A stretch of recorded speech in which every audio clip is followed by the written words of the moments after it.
Hello everyone, welcome to my channel polity with Manju. आज अपन Hegel के बारे में पढ़ेंगे। हीगेल जो एक बहुत इम्पोर्टेंट थिंकर है, जो जर्मनी के थे और दंडात्मक पद्धति के बारे में जिन्होंने बताया था। मार्क्स पे उनका बहुत प्रभाव था। तो चलिए देखते हैं उनके विचारों को। वो जर्मनी के थे। उनका जन्म हुआ था 1770 में और मृत्यु हुई थी 1831 में। उन्हें जर्मन आदर्शवाद का सर्वोच्च प्रतिनिधि माना जाता है। उनके राजनीतिक दर्शन का आधुनिक राजनीति विज्ञान, राष्ट्रवाद, राज्य सिद्धांत था। मार्क्सवाद पर उनका गहरा प्रभाव पड़ा, यानी मार्क्स ने जो दंडात्मक पद्धति दी थी वो उन्हीं से प्रभावित होकर दी थी। उनका मुख्य उद्देश्य तर्क के माध्यम से वास्तविकता को समझना था। उनका मानना था कि तर्क के माध्यम से वास्तविक सच्चाई तक पहुंचा जा सकता है। उनकी कुछ बुक्स हैं। फिनोमेनोलॉजी ऑफ स्पिरिट जो 1807 में आई, साइंस ऑफ लॉजिक जो 1812 में आई, encyclopedia of philosophical sciences, science of logic 1812, encyclopedia of philosophical sciences, philosophy of right ये 1821 में आई। राजनीति विज्ञान से की दृष्टि से फिलोसफी ऑफ राइट है वो उनकी बहुत इम्पोर्टेंट और महत्वपूर्ण कृति है, जो कई बार पूछ ली जाती है एग्जाम में, तो ध्यान रखना है इसका। निरपेक्ष आदर्शवाद, हीगेल के अनुसार विचार पदार्थ से अधिक महत्वपूर्ण होते हैं, जबकि मार्क्स ने बताया था कि पदार्थ ज़्यादा महत्वपूर्ण है। लेकिन उन्होंने बताया कि पदार्थ पहले आया, विचार बाद में। इन्होंने बताया कि विचार पहले आए और पदार्थ बाद में। उनका मानना था कि विचार ही वास्तविकता का मूल आधार है, यानी जो भी सच्चाई है, जो भी निष्कर्ष निकलते हैं, उनके पीछे विचार होते हैं। विचार ही वास्तविकता का मूल आधार है। इसी कारण उनके दर्शन को निरपेक्ष आदर्शवाद कहा जाता है। परमात्मा के बारे में उन्होंने क्या बोला? हीगेल के अनुसार संसार की सभी घटनाएं परमात्मा या विश्व आत्मा की अभिव्यक्ति है। राज्य को भी उन्होंने विश्व आत्मा की अभिव्यक्ति बताया है। इतिहास है, समाज है, राज्य है, संस्कृति तथा धर्म इसी विश्व आत्मा के विकास की विभिन्न अवस्थाएं हैं। ये इन्होंने बताया कि एक विश्व आत्मा है, उसकी ये अभिव्यक्ति हैं, ये रचनाएं, जैसे इतिहास है, समाज है, राज्य है, संस्कृति है, धर्म है, ये सब विश्व आत्मा की अभिव्यक्तियां हैं। द्वंद्वात्मक पद्धति के बारे में उन्होंने बोला कि हीगेल का सबसे प्रसिद्ध योगदान उनकी द्वंद्वात्मक पद्धति है। उनके अनुसार विकास होता है वो संघर्ष और विरोध के माध्यम से होता है, यानी संघर्ष होता है, आपस में विरोध होता है, फिर विकास आगे बढ़ता है, ये उनका कहना था। किसी विचार से उसका विरोध उत्पन्न होता है, जैसे दो विचार हैं, ठीक है, उनमें आपस में विरोध उत्पन्न होता है, फिर वास्तविक परिणाम पे पहुंचा जाता है, जो सच्चाई है वो सामने आती है। अतः दोनों के समन्वय से एक उच्चतर अवस्था का निर्माण होता है। इतिहास का विकास, इतिहास के बारे में उन्होंने कहा, हीगेल के अनुसार इतिहास केवल घटनाओं का संग्रह नहीं है कि घटनाएं हुई हैं उनका संग्रह नहीं, बल्कि उसमें तर्क कार्य करता है। उन्होंने इतिहास को स्वतंत्रता की चेतना के कर्मिक विकास की प्रक्रिया माना, यानी इतिहास है वो द्वंद्वों से भरा पड़ा है और आपस में द्वंद्व होके और संघर्ष होकर उसके बाद में इतिहास आगे बढ़ता है। इतिहास को स्वतंत्रता की चेतना, यानी स्वतंत्रता तभी आती है तब चेतना होती है, ठीक है। तो स्वतंत्रता की चेतना के कर्मिक विकास का परिणाम उन्होंने बताया है। स्वतंत्रता की अवधारणा के बारे में उन्होंने बताया कि स्वतंत्रता का मतलब मनमानी नहीं होता है। वास्तविक स्वतंत्रता विवेकपूर्ण नियमों का पालन करने में निहित है, कि जो नियम है, नैतिक नियम है, जो विवेकपूर्ण नियम है, उनका पालन करने में स्वतंत्रता है। ये नहीं कि कुछ भी करने में स्वतंत्रता है या मनमानी करने में स्वतंत्रता है, नहीं। व्यक्ति राज्य के भीतर रहकर ही सच्ची स्वतंत्रता प्राप्त करता है। उन्होंने बोला है कि राज्य विश्व आत्मा की अभिव्यक्ति है और राज्य के अंदर रह के ही व्यक्ति असली स्वतंत्रता प्राप्त कर सकता है। नैतिक जीवन के बारे में उन्होंने बताया कि नैतिक जीवन को 3 भागों में विभाजित किया है उन्होंने। परिवार प्रेम पर आधारित संस्था है, नागरिक समाज है वो स्वार्थ और आर्थिक हितों पर आधारित है, और राज्य है वो सर्वोच्च नैतिक संस्था है, वो सबका भला करती है, सबके लिए कल्याण की योजनाएं चलाती है। तो हीगेल ने नैतिक जीवन को 3 भागों में विभाजित किया है, परिवार, नागरिक समाज, राज्य। परिवार को उन्होंने प्रेम के आधार पर आधारित संस्था बोला है, नागरिक समाज स्वार्थ और आर्थिक हितों पर आधारित है और राज्य है वो सर्वोच्च नैतिक संस्था है। नागरिक समाज और राज्य। हीगेल ने नागरिक समाज और राज्य में स्पष्ट भेद किया है। नागरिक अधिकतर जो थिंकर हैं उन्होंने तो हीगेल ने नागरिक समाज और राज्य में भेद किया है। नागरिक समाज निजी हितों, प्रतिस्पर्धा और आर्थिक गतिविधियों का क्षेत्र बताया उन्होंने, जबकि राज्य सार्वजनिक हित, नैतिकता और सामूहिक कल्याण का प्रतिनिधित्व करता है। और ये बात सही है। परिवार है वो प्रेम पे आधारित होता है और जो समाज है उसमें प्रतिस्पर्धा भी होती है, अपने अपने हितों के लिए दौड़ भाग होती है और आर्थिक गतिविधियों का वो क्षेत्र है। जबकि राज्य है उसकी किसी से कोई कंपटीशन नहीं होता, वो सार्वजनिक हित के लिए बना हुआ होता है और नैतिकता पे वो चलता है और सामूहिक कल्याण का वो प्रतिनिधित्व करता है।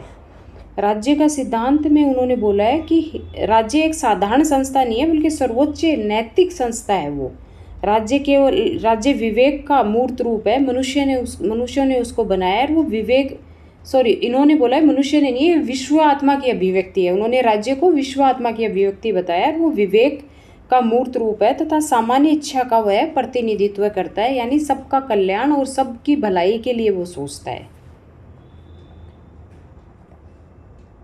राज्य और व्यक्ति का उन्होंने संबंध बताया है कि व्यक्ति का वास्तविक विकास राज्य के भीतर ही संभव है, इसलिए उन्होंने राज्य को व्यक्ति से अधिक महत्वपूर्ण बताया है और कहा कि व्यक्ति के लिए राज्य कार्य करता है, व्यक्ति का विकास राज्य के अंदर रह के ही हो सकता है। राज्य को उन्होंने सर्वोच्च बताया। हीगेल ने राज्य को एक नैतिक व्यक्तित्व माना है कि वो एक नैतिक व्यक्तित्व है। उनके अनुसार राज्य केवल व्यक्तियों का समूह नहीं है बल्कि एक उच्च नैतिक संस्था है जो सबके कल्याण के लिए कार्य करती है। राष्ट्रवाद के लिए उन्होंने बताया कि आधुनिक राष्ट्रवाद के प्रमुख वो समर्थक थे और उन्होंने बोला है कि राष्ट्र और राज्य के घनिष्ठ संबंध पर बल दिया है उन्होंने, और उनके विचारों ने जर्मन राष्ट्रवाद को दार्शनिक आधार प्रदान किया है। वो राष्ट्र के लिए जर्मन जो राष्ट्र है उसको की एकता देखना चाहते थे और उसके लिए उन्होंने बताया है कि मतलब राष्ट्र के प्रति भावना लोगों में, अपने राष्ट्र के प्रति एकता की भावना लोगों में होनी चाहिए। ठीक है, इस पे उन्होंने जोर दिया है। तो राष्ट्रवाद के लिए उन्होंने राष्ट्र और राज्य के बीच उन्होंने घनिष्ठ संबंध बताया है।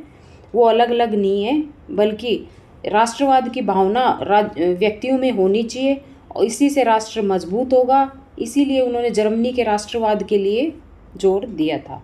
संवैधानिक राजतंत्र। हीगेल पूर्ण राजतंत्र के समर्थक नहीं थे, वे संवैधानिक राजतंत्र के पक्षधर थे। उन्होंने राजा, नौकरशाही और संसद के बीच संतुलन बनाने की बात कही है। उन्होंने बोला है कि राजा है वो संवैधानिक नियमों के आधार पे चलना चाहिए। अकेली मोनार्की को उन्होंने ठीक नहीं बताया। उन्होंने बोला है कि जो संविधान है उसके नियमों से जब राजा कार्य करेगा तो वो सबसे अच्छा होगा। संवैधानिक राजतंत्र के वो पक्षधर हैं। हीगेल के अनुसार कानून स्वतंत्रता का विरोधी नहीं है बल्कि उसका संरक्षक है, इसलिए विधि का शासन आवश्यक है। उन्होंने संविधान और विधि के शासन पे जोर दिया था और बताया था कि कानून का शासन होगा तो हर व्यक्ति स्वतंत्र होगा। युद्ध पे उनके विचार विवादास्पद रहे हैं। उन्होंने बोला है कि युद्ध होना समय समय पे जरूरी है। उन्होंने माना कि युद्ध राष्ट्रों को जड़ता से बचाता है तथा राष्ट्रीय एकता को सुदृढ़ करता है। लोगों में ये भावना आती है अपने देश के प्रति, अपने राष्ट्र के प्रति, जो राष्ट्र की एकता के लिए बहुत ज़रूरी है। इसीलिए उन्होंने बताया कि युद्ध बीच बीच में होते रहने चाहिए, जिससे उस देश की जनता है उसके मन में एक राष्ट्रवाद की भावना आती है और राष्ट्र मजबूत बनता है।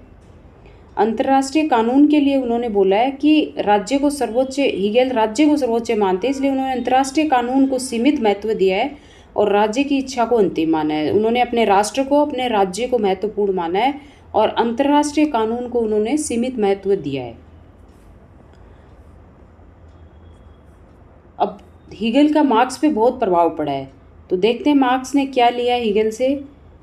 मार्क्स ने हीगेल की द्वंद्वात्मक पद्धति को स्वीकार किया किंतु उसे भौतिकवादी आधार प्रदान किया। उन्होंने हीगेल विचार को प्राथमिक मानते थे जबकि मार्क्स वो पदार्थ को प्राथमिक मानते थे। ये प्रभाव था हीगेल मार्क्स पे हीगेल का कि उन्होंने हीगेल से द्वंद्वात्मक पद्धति ली है, लेकिन उसको उन्होंने चेंज किया। उन्होंने बोला था कि जो हीगेल की जो द्वंद्वात्मक पद्धति है वो सिर के बल खड़ी थी और मैंने उसको पैरों पे खड़ा किया है, ये मार्क्स ने बोला है। हीगेल के विचारों का प्रभाव आदर्शवाद, राज्य सिद्धांत, राष्ट्रवाद तथा मार्क्सवाद पर व्यापक रूप से पड़ा है। यानी वो आदर्शवादी थे, राज्य को वो बहुत उच्च मानते थे और राष्ट्रवाद के वो समर्थक थे, और मार्क्स पे उनकी द्वंद्वात्मक पद्धति का बहुत प्रभाव पड़ा है, वहाँ से उन्होंने द्वंद्वात्मक पद्धति ली है मार्क्स ने। अब इनकी कई विचारकों ने आलोचनाएं भी की हैं, वो देखते हैं। हीगेल की आलोचना इस आधार पर की जाती है कि उन्होंने राज्य को अत्यधिक महत्व दिया है, व्यक्ति की स्वतंत्रता को अपेक्षाकृत कम महत्व दिया तथा उनके विचारों से सर्वाधिकारवादी प्रवृत्तियों को वैचारिक समर्थन मिलता है। जैसे होब्स ने अपने उसको शासक को सर्वाधिकारी बना दिया था, वैसे ही उन्होंने बताया कि राज्य है वो ईश्वर की देन है और विश्व आत्मा की देन है और उसी से वो बना है, तो उन्होंने एक तरह से सर्वाधिकारवादी उसको बना दिया। हीगेल ने राज्य को सर्वोच्च नैतिक संस्था माना है, इतिहास को स्वतंत्रता की चेतना का विकास बताया है कि जो स्वतंत्रता इतिहास से स्वतंत्रता की चेतना आई तथा द्वंद्वात्मक पद्धति के माध्यम से समाज, राज्य और इतिहास की व्याख्या की और वो आगे बढ़े। आधुनिक आदर्शवाद, राष्ट्रवाद और मार्क्सवाद के विकास में उनका महत्वपूर्ण योगदान है। तो ये थे हेगेल। हेगेल ने राज्य को सर्वोच्च माना है, राज्य और समाज को अलग किया है और व्यक्ति को प्रेम पे आधारित संस्था माना है, समाज को प्रतिस्पर्धा और स्वार्थपूर्ण माना है और राज्य को उन्होंने नैतिक संस्था माना है। और द्वंद्वात्मक पद्धति दी है, उन्होंने बताया कि विचार, हर कार्य के पीछे विचार हैं, विचारों में आपस में प्रतिस्पर्धा होती है, वाद विवाद और प्रतिवाद, और उसके बाद में वो आगे बढ़ता है विचार, ठीक है, अपने चरम पे वो लास्ट में वाद विवाद और प्रतिवाद के बाद में पहुंचता है। तो वाद परिवार, प्रतिवाद समाज, ठीक है, वाद परिवार, प्रतिवाद समाज और फिर लास्ट में राज्य, संवाद के रूप में राज्य को बताया उन्होंने। तो इस तरह से ये हीगेल के विचार थे जो स्वतंत्रता की चेतना का विकास करते हैं, द्वंद्वात्मक पद्धति उन्होंने दी है और राज्य और इतिहास की व्याख्या उन्होंने की है, राज्य को उच्च विश्वात्मा की देन बताया है और राष्ट्रवाद के वो समर्थक थे, आदर्शवाद के वो समर्थक थे और मार्क्स पे उनका काफ़ी प्रभाव था और मार्क्स ने उनसे द्वंद्वात्मक पद्धति ली है। ये थे हीगेल। तो आई होप आप लोगों को अच्छे से समझ में आ गया होगा। वीडियो को पूरा देखना अच्छे से। नेक्स्ट वीडियो में अपन इस पे MCQs करेंगे बहुत अच्छे, तो वीडियो देखना ये वाला, फिर नेक्स्ट MCQs वाला देखना, जिससे आपका हीगेल अच्छे से समझ में आ जाएगा, अच्छे से याद करने वाली चीज़ें अच्छे से याद हो जाएंगी। मिलते हैं नेक्स्ट वीडियो में। वीडियो को लाइक, शेयर एंड सब्सक्राइब ज़रूर करिएगा प्लीज़। Thank you.